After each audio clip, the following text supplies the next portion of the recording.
यशोधरा,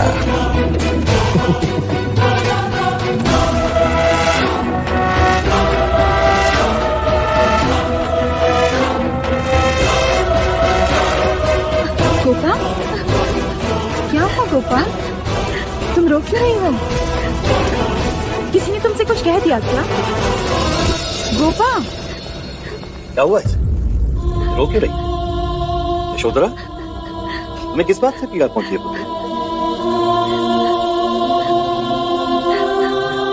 मैंने अभी अभी एक दृश्य देखा।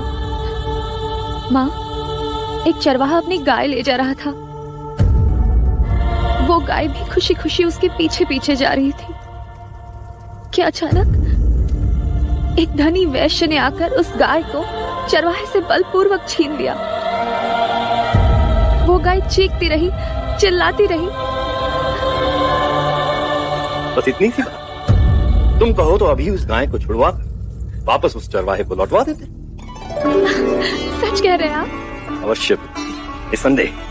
तो कुछ देर के लिए समझ लीजिए कि वो चरवाहा सिद्धार्थ है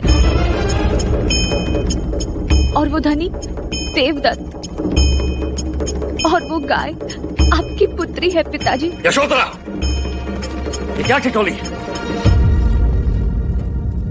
यही सच है पिताजी। अगर मैं आपके कहने पर देवदत्त से विवाह करके कपिलवस्तु आ भी जाऊं, लेकिन मैं सिद्धार्थ के बिना खुश नहीं रहूंगी। परंतु उन्होंने ही हमारे समक्ष कुमार देवदत्त से तुम्हारे विवाह का प्रस्ताव रखा। पर मैं सिद्धार्थ से विवाह करना चाहती हूँ। असंभव, कदापि नहीं। तो क्या हम अपनी पुत्री से उसका वर चुनने का अधिकार भी छीन लेंगे? मैं सिद्धार्थ से प्रेम करती हूँ और उसी से विवाह करना चाहती हूँ।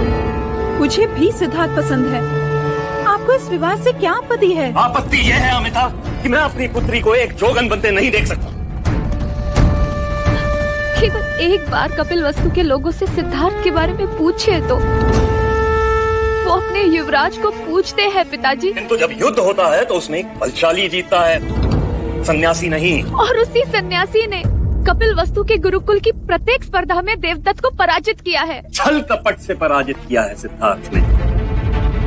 मैं उसे जीत नहीं मानता। तो फिर एक ही उपाय है, आप स्वयं उसकी परीक्षा लें।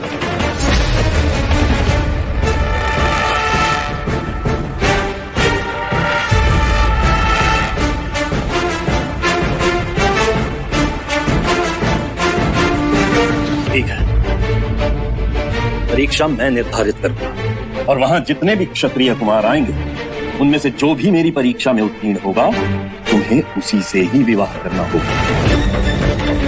बोलो, क्या तुम्हें मेरा प्रस्ताव स्वीकार है? हाँ, आप जो परीक्षा लेना चाहे ले लीजिए, परंतु उत्तीर्ण युवराज सिद्धार्थ ही होंगे।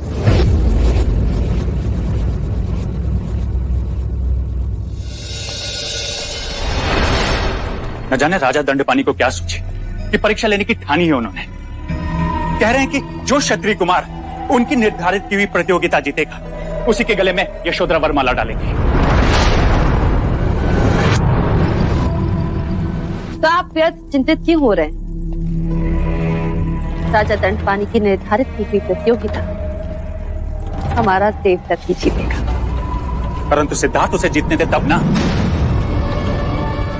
कभी कभी जो काम आग से नहीं बनता वो आंसुओं से बन जाता है।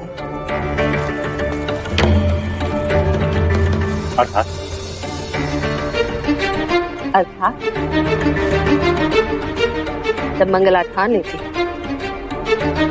तो वही होता है जो मंगला चाहते। यदि किसी दिन मुझे ईश्वर मिल गए और उन्होंने कहा कौन हो तुम, तो क्या कहूंगा मैं जब मैं स्वयं को नहीं जानता। तो जान लो, देख लो, मिल लो मेरी आंखों में स्वयं से। सिद्धार्थ। प्रणाम अंजलि काकी। आप यहाँ? मुझे बुला लिया होता। आप तो युवराज हैं, मैं आपको कैसे बुला सकती हूँ? क्यों नहीं, क्या ज्येष्ठ की तरह मैं आपका पुत्र हूँ।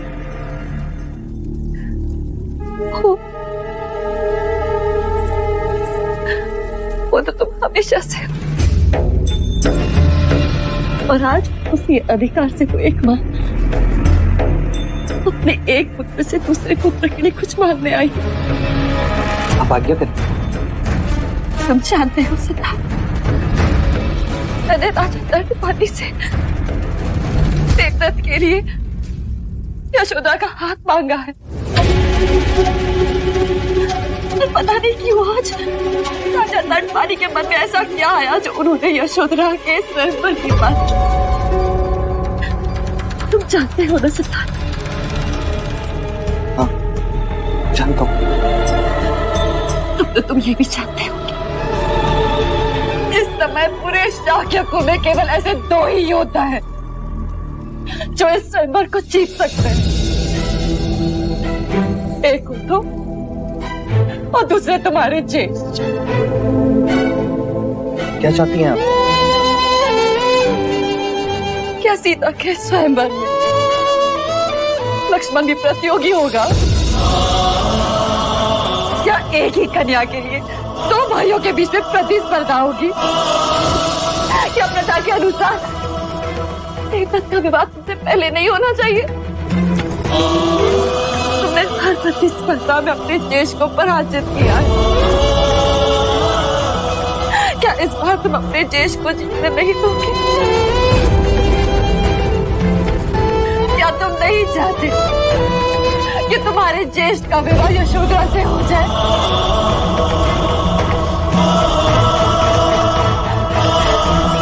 मैं तो ये भी नहीं चाहती कि तुम पराजित हो। ये कैसे संभव? संभव है यदि तुम इस स्वयंवर में हाथ डालो तो।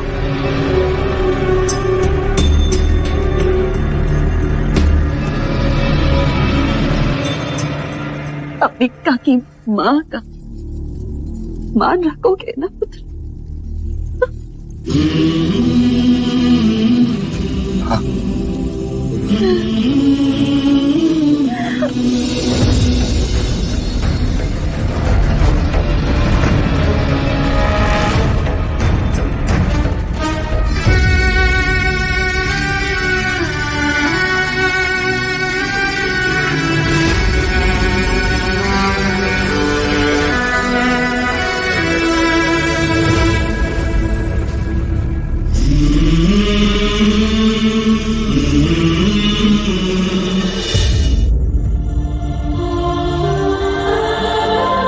महादेवी, महाराज शुद्धोदन पधार रहे हैं।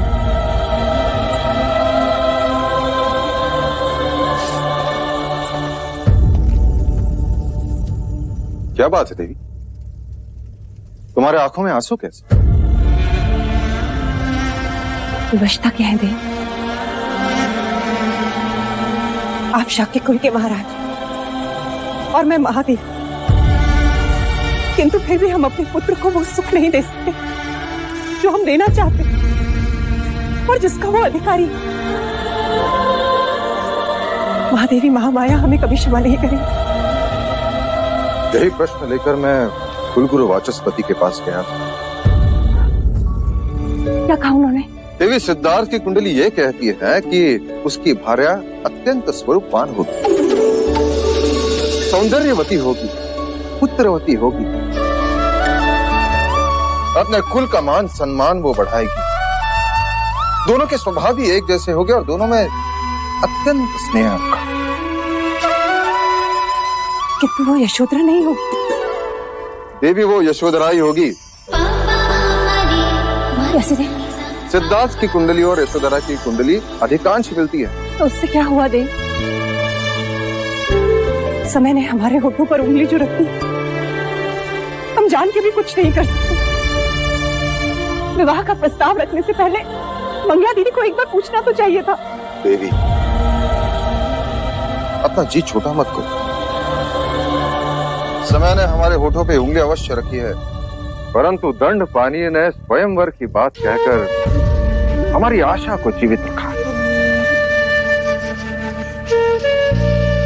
किंतु उसके लिए सिद्धार्थ को लड़ना होगा। देवी, वो क्षत्रिय है, वो लड़ेगा भी और जीतेगा भी। तुम देखना, जिस प्रकार उसने यशोधरा का हृदय जीता है, वह स्वयंवर भी अवश्य जीतेगा।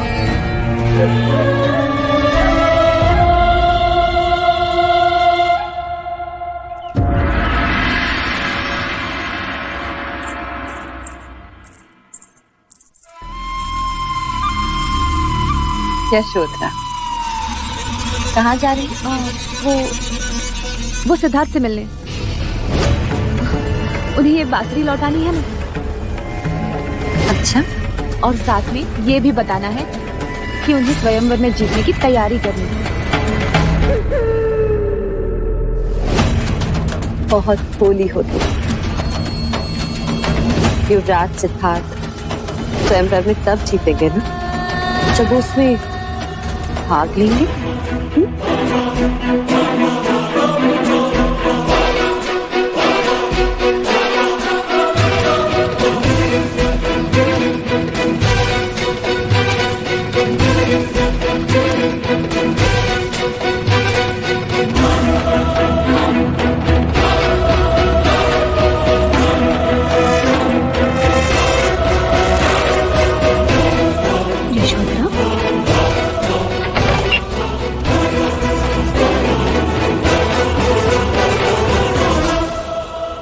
गोपा, तुम यहाँ? मैं सारे स्त्री सम्मान को भुलाकर तुम्हारे पास आई हूँ सिद्धार्थ। क्या उर्मिला की तरह तुम मुझे मेरे प्रेम से मिला सकते हो? तुम चेष्ट की बात कर रही हो? इतना भी विवश मत करो मुझे कि उस विवशता के आगे मैं अपने स्वयं को भी खो दूं।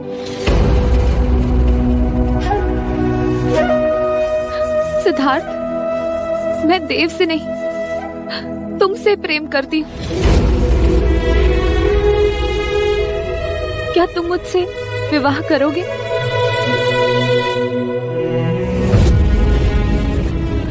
तुम्हें केवल स्वयंवर जीतकर अपनी क्षत्रियता प्रमाणित करनी है।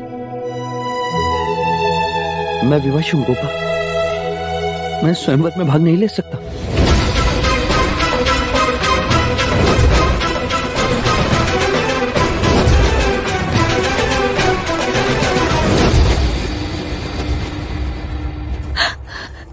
क्यों? क्योंकि चेष्ट तुमसे विवाह करना चाहता है। और मैं क्या चाहती हूँ इसकी कोई चिंता नहीं तुम्हें, कोई विचार नहीं। और तुम क्या चाहते हो? बीज तो बो दिए, अब पुष्प को अपनाने से मना कर रहे हो।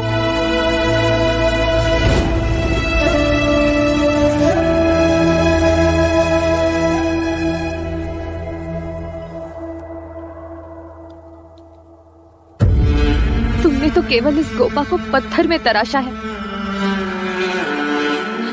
पर इस गोपा ने तुम्हारे नाम से अपने जीवन को तराशा है युवराज। यदि तुमने स्वयंवर में हिस्सा नहीं लिया तो इस गोपा का कोई वर नहीं होगा।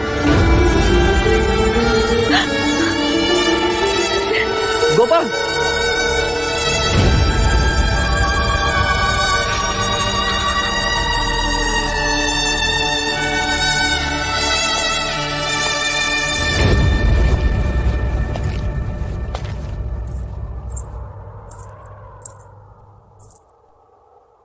युवराज, वैसे तो मैं केवल एक दासी हूँ, परंतु महादेवी ने मुझे दाइमा का पद दिया है, इसीलिए आपसे पूछने की धृष्टता कर रही हूँ।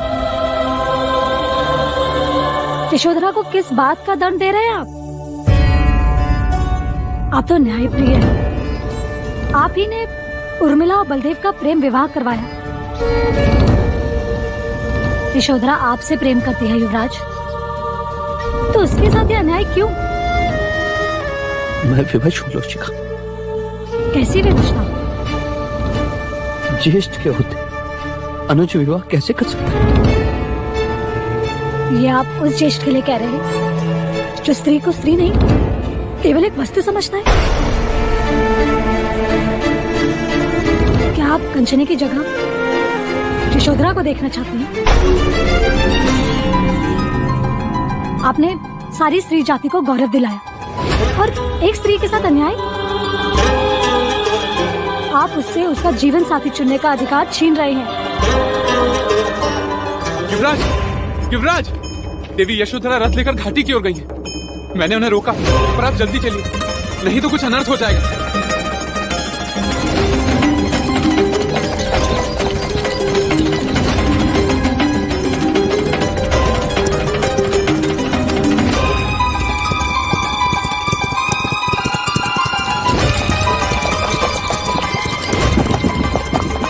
गोपा, देवी यशोधरा,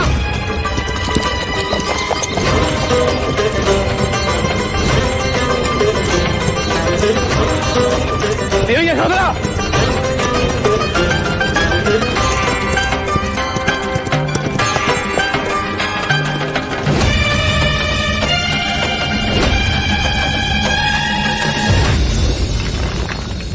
ये तुम क्या कर रही हो गोपा?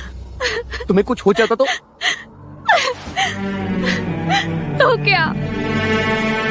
तुम्हारी तराशी हुई मूर्ति मेरी स्मृति में अमर हो जाती। नहीं गोपा, नहीं।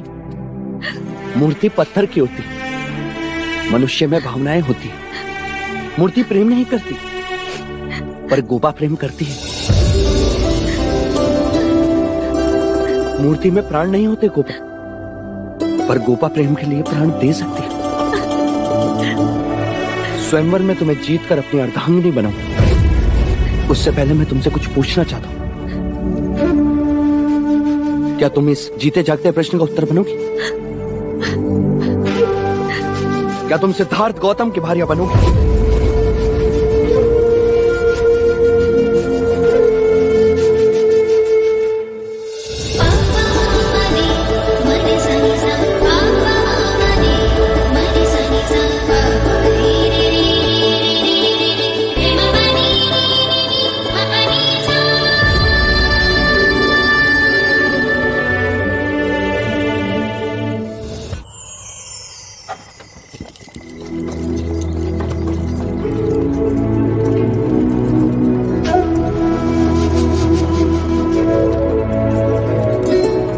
अब तुम्हारी आंखें नम क्यों हैं? सोच रही थी यदि तुम्हें मेरी प्रेम की अनुभूति ना होती तो।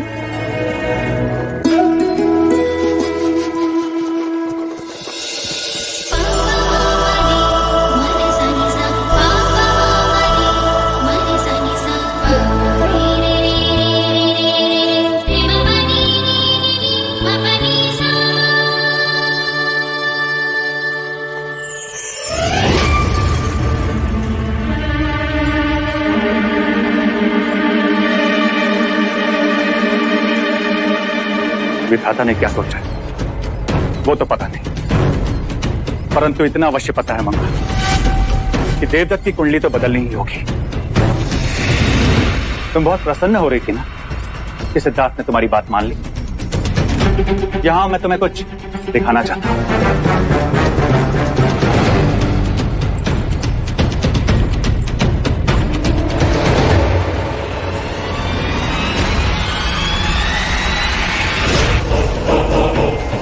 चीट करने से देखा अनदेखा नहीं होगा मंगल। सिद्धार्थ आधी रात को यशोधरा के साथ, अर्थात वो स्वयंवर में अवश्य भाग लेगा। लेने दो उसे भाग आए, परंतु जब तक राजा दंड पानी हमारे पासों से खेलता रहेगा तब तक देवदत्त को इस स्वयंवर में जीतने से कोई नहीं रोक सकता, क्योंकि राजा दंड पानी इस स्वयंवर में वही परीक्षा निर्धारित करेंगे जो हम चाहेंगे।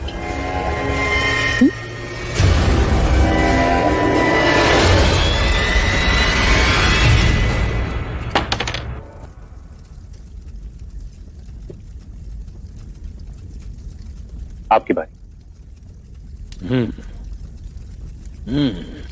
जय गिरे तो घर मिले। हाँ, और स्वयंवर में परीक्षा मन चाही रहे तो देवदत्त और यशोधरा का घर बसे। अवश्य। 6 1 2 3 4 5 6 राजा द्रोणोदन मैं जीत गया। और हम चाहते हैं कि देवदत्त ही जीते। अरे राजा द्रोणोदन, आप खेल चौसर रहे हैं और आपके विचार कहीं और ही चल रहे हैं। सत्य कहा राजा दंडपानी। हम चाहते हैं कि स्वयंवर की निर्धारित परीक्षा क्या होगी ये अंतिम घड़ी तक गुप्त रखी जाए। क्यों? वो इसलिए कि स्वयंवर में कोई अनीति ना हो। अनीति? इसमें अनीति क्यों होगी?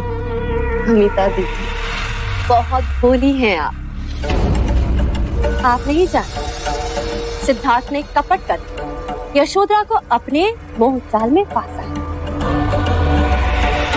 आप तो देवता में थी, आपको क्या पता? हम निर्धारित परीक्षा की घोषणा अंतिम समय पर इसलिए करना चाहते हैं जिसे महाराज शुद्धोधन कोई कपट ना कर सके और परीक्षा निरपेक्ष रहे। आप लोगों की निरपेक्षता से मैं भली भांति परिचित हूँ। मेरी भोली बहन, क्या तुम इस बात से परिचित हो कि हमारे भाई महाराज यशोधरा के साथ सिद्धार्थ का विवाह करवाने के लिए क्यों इतने उत्सुक हैं? वो शाक्य कुल में राजा दंडपानी के बढ़ते वर्चस्व का दमन करना चाहते। अरे ये इस बात पर क्यों ध्यान देने लगी? इन्हें तो मुझसे अधिक अपने बड़े भैया से प्रेम जो है।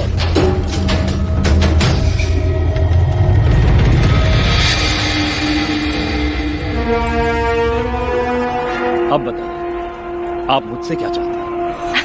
बहनोई जी, यदि आप देवदत्त को अपना जमाई बनाना चाहते हैं तो ऐसी परीक्षा निर्धारित करें जिसका पूरा लाभ केवल देवदत्त उठा सके। वो कैसे? वो आप मुझ पर छोड़ दीजिए। ठीक है, आप जैसा चाहते हैं मैं वैसा ही करूंगा। मैं भी यशोधरा का विवाह एक क्षत्रिय के साथ करना चाहता हूँ, किसी कायर के साथ नहीं। सिद्धार्थ को हमें हर हाल में पराजित करना ही होगा।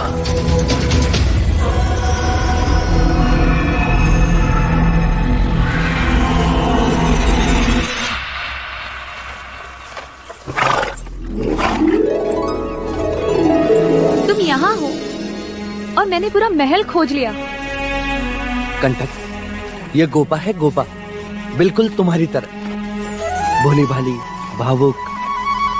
तो इन्होंने तुम्हें भी बहुत रुलाया होगा। देखा, कंठक मेरा कहा समझ गया।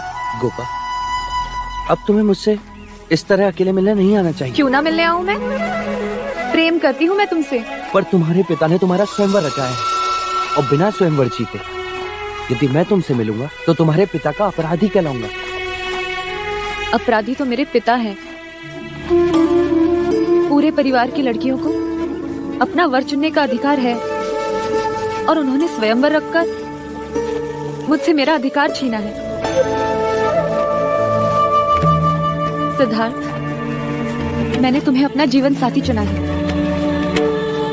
ये स्थान मैं किसी और को नहीं दूंगी, चाहे तुम जीतो या ना जीतो। देखा घंटा, मैंने कहा था इसे रोने को। चलो मेरे साथ।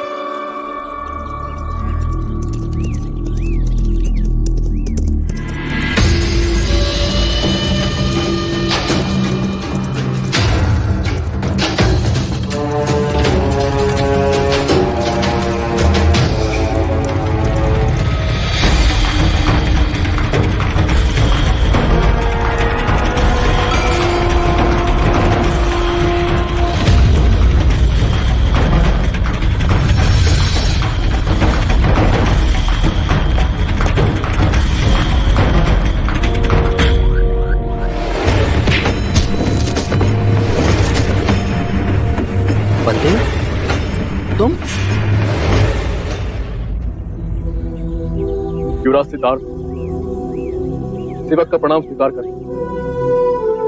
मैं आपसे कब से अकेले मिलना चाह रहा था, पर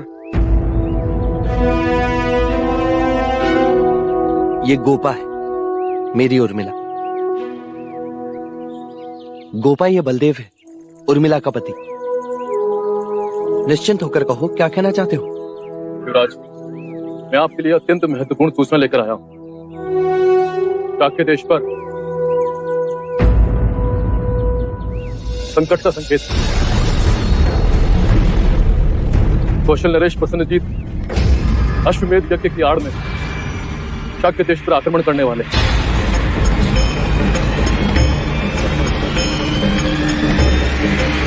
परंतु तुम इतने विश्वास के साथ कैसे कह सकते हो? प्रमाण भी है। कौन? बलदेव। बलदेव, जिसने तुमसे अभयदान लिया था? वो राजदूत जिसके पीछे आपने सैनिक भेजे थे।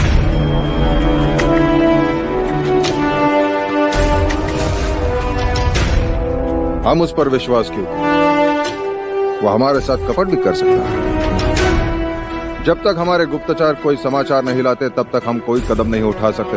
एक मनुष्य दूसरे पर संशय क्यों करता है? ये मत भूलो सिद्धार्थ, बलदेव तुम्हारे कितने निकट क्यों ना हो, वो बना है कौशल की मिट्टी से। और जो मनुष्य अपने देश, अपने राजा से विश्वासघात कर सकता है, वो तुम्हारे प्रति निष्ठावान कैसे हो सकता है? कभी कभी मनुष्य का मिट्टी और देश पर भी भारी होती है पिताजी। केवल हमें सूचित करना। बलदेव ने अपने प्राण दांव पर लगाए। मैं तुम्हारे बात से सहमत हूं, परंतु राजनीति इतनी सरल नहीं। तुम्हारे लिए इतने जल्दी बलदेव पर विश्वास करना उचित नहीं है।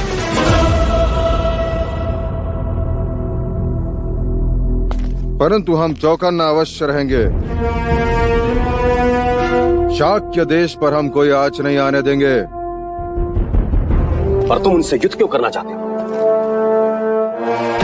पिताजी, हर राजा चक्रवर्ती सम्राट बनना चाहता है। तो तुम्हारी ये महत्वाकांक्षा हमारे मित्र राज्यों को हमारा शत्रु अवश्य बना देगी। मगध और वैशाली शक्तिशाली राज्य। पिताजी, मुझे केवल शाक्यों पर आक्रमण की अनुमति चाहिए। सनजीत, तुम अच्छी तरह से जानते हो कि पश्चिमी देशों का जो भी व्यापार होता है वो हमारे राजमार्ग से होकर जाता है, जिसकी दी हुई चुंगी से हमारा राजकोष छलकता है। कहीं ऐसा ना हो कि सेनापति महाराज, देखिए पिताजी, ये वो मार्ग है जो मगध और कौशल से होते हुए गांधार और मिस्र तक जाता है, और ये मार्ग शाक्यों के राज्य से होता हुआ गांधार में मिलता है, जो यात्रा का समय महीनों घटा देता है। तो पुत्र, ये मार्ग तो है ही नहीं। नहीं है पिताजी, नहीं है। किंतु यदि ये मार्ग शाक्यों ने बना दिया तो मगध का सारा व्यापार कपिल वस्तु के मार्ग से होगा। चुंगी उन्हें मिलेगी, उनका राजकोष छलकने लगेगा। इसीलिए शाक्यों पर आक्रमण करने से हमें दो प्रकार से लाभ होगा। हमारी राज्य की सीमा तो बढ़ेगी, और साथ ही साथ हमारा राजकोष भी बढ़ने लगेगा। सनजीत, शाक्यों को निर्बल मत समझो। उनकी संख्या भले ही हमसे कम है, लेकिन उनकी एकता एक बड़ी शक्तिशाली दीवार। उसी एकता की दीवार में हमने एक दरार खोज ली है पिताजी। वो अवश्य पराजित है। पुत्र, अगर तुम्हारा ये आत्मविश्वास है तो अच्छी बात है। आक्रमण कब करोगे? शाक्यों के यौवन उत्सव की किसी भी दिन। सिद्धार्थ, क्षत्रियों को जीवन में हर चीज लड़कर ही प्राप्त करनी होती है। हर चुनौती के लिए तैयार रहना है। देखो, अब तुम यशोधरा को अपनी जीवन संगिनी बनाना चाहते हो,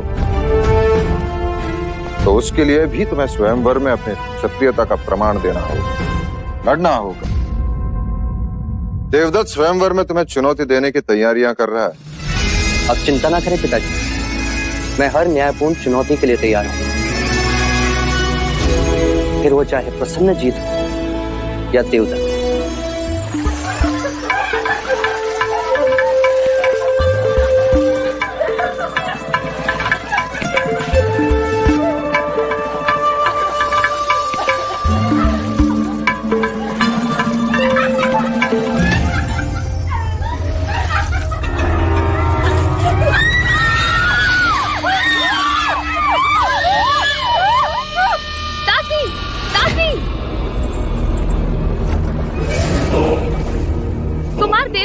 तुम्हें लाज नहीं आई इस तरह वामा कुंड पर आते हुए? तुम जानते नहीं कि यहाँ पुरुषों का आना निषेध है? जानता हूँ यशोधरा देवी, पर इन्हीं के आने में तो कोई निषेध नहीं। उन वस्त्रों को मत छूना देवदत्त, ये तुम्हें शोभा नहीं देता।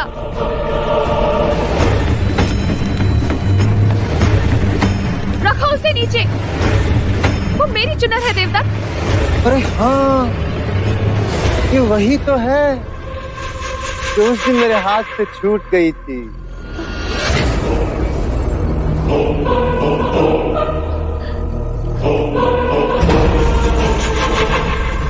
देवदत्त!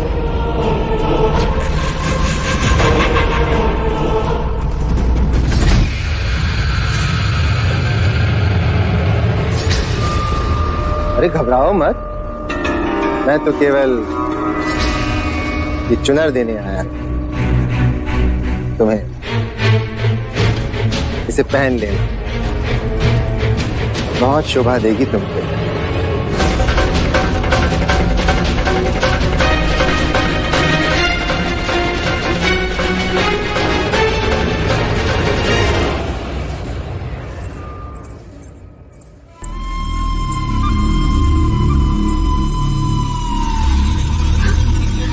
यशोधरा, ये चुनर तुम पर कितनी सुंदर दिखाई दे रही है। मैं जानती हूँ तुम्हें ये चुनर अवश्य पसंद आएगी। ये चुनर मैंने विशेष रूप से तुम्हारे लिए बनवाई है। बुनकर जैसे ही ये चुनर मुझे देकर गया, मैंने तुरंत देवदत्त को बुलाकर उसके हाथों ये तुम्हारे लिए भिजवाई। मंजली मामी, क्या आपको पता है देवदत्त मुझे ये चुनर देने कहाँ आया था? वामा कुंड पर, जहाँ हम लड़कियां स्नान कर रही थी। अगर मर्यादा का बोध न होता तो इसी समय ये चुनर आपको वापस कर देती। यशोधरा,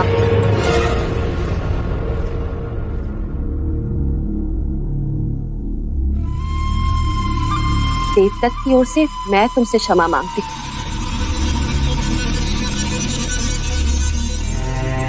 मैंने ही देवदत्त से कहा ये चुनर यशोधरा को दे आओ। वो बिना सोचे समझे तुम्हें ये चुनर देने कुंड पर चला गया। उसके मन में कोई खोट नहीं है।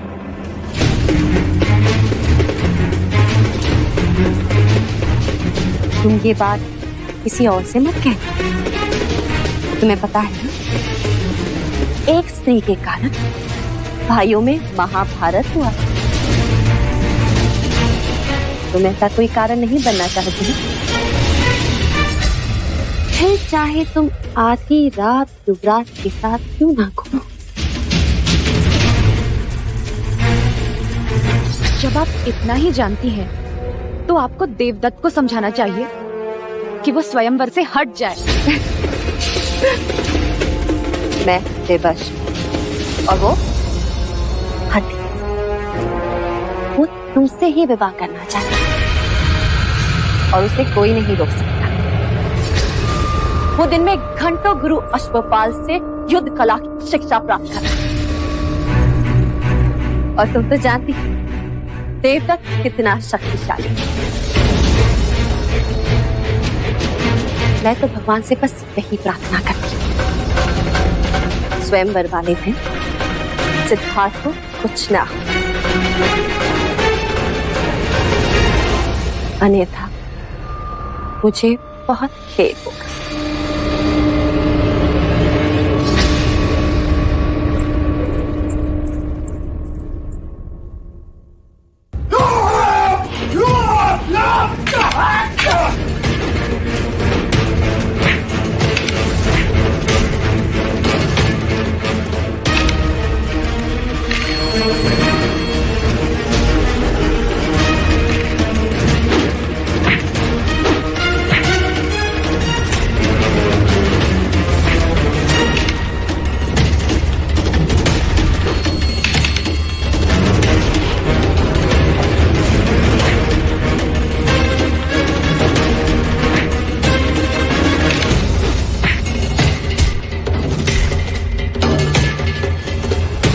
बधाई हो,